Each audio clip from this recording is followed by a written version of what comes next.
some low-income, underperforming schools could take a big hit if the state loses $75 million in its Race to the Top federal grant. Now, Congresswoman Tulsi Gabbard is here in the islands visiting some of those schools, and she joins us now with more. Good morning, Congresswoman, and thank you so much for joining us. Thank you. Always good to be here. Appreciate it. So you talked to the teachers, and you got an update in terms of what's happening at their schools. What can you tell us? I was able to visit 5 of the 18 schools that have been targeted for this Race to the Top grant. 2 schools on the Big Island in Hilo, 3 schools out on the Waianae coast. And there was a lot of encouraging news. I know that there was a lot of concern about the high-risk status that these schools have been placed in and the progress that's been made over the short period of time with the Race to the Top grant.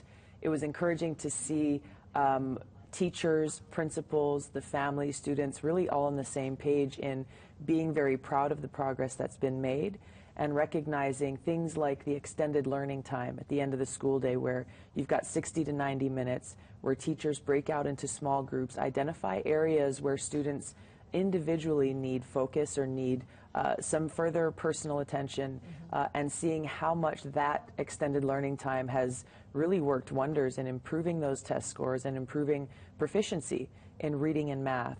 So I was very encouraged by the visits. The folks there at the schools are very proud of the progress that's been made.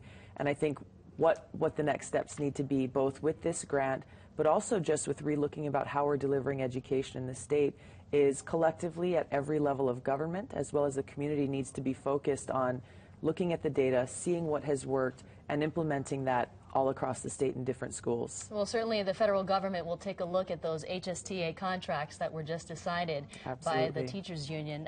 Let's move on to Homeland Security, and that's one of the issues that you're working on in terms of your committee that you're on. And you're going to be looking at the Boston bombings. What specifically were you going to be looking at?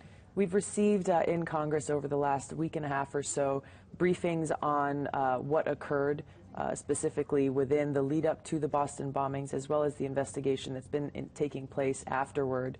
We have a hearing coming up next week on the Homeland Security Committee where really the questions that will be asked is what occurred and what can we do better next time and make sure that we're preventing these types of attacks. There's a heightened state of awareness. I was in Hilo, and the organizers of the Ho'olaule'a, they're concerned now, thinking about added security precautions. Now, anytime you have a large group of people, these are things you have to consider.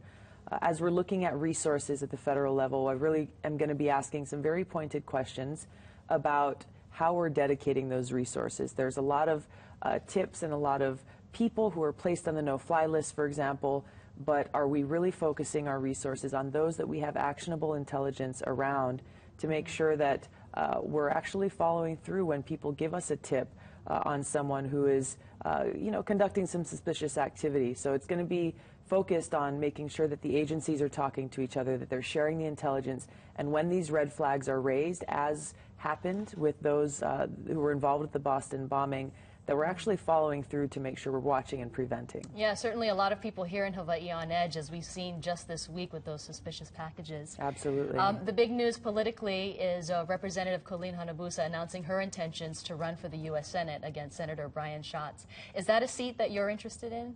I'm running for re-election to my congressional seat, and really am focused wholeheartedly on the job that I have, doing the best job that I can, and making sure that we have stability and focus going forward, and making sure Hawaii's voice is heard in Washington, especially during these times of change. All right. Well, Congresswoman Tulsi Gabbard, thanks for stopping here this morning. Thank you very much. Appreciate it.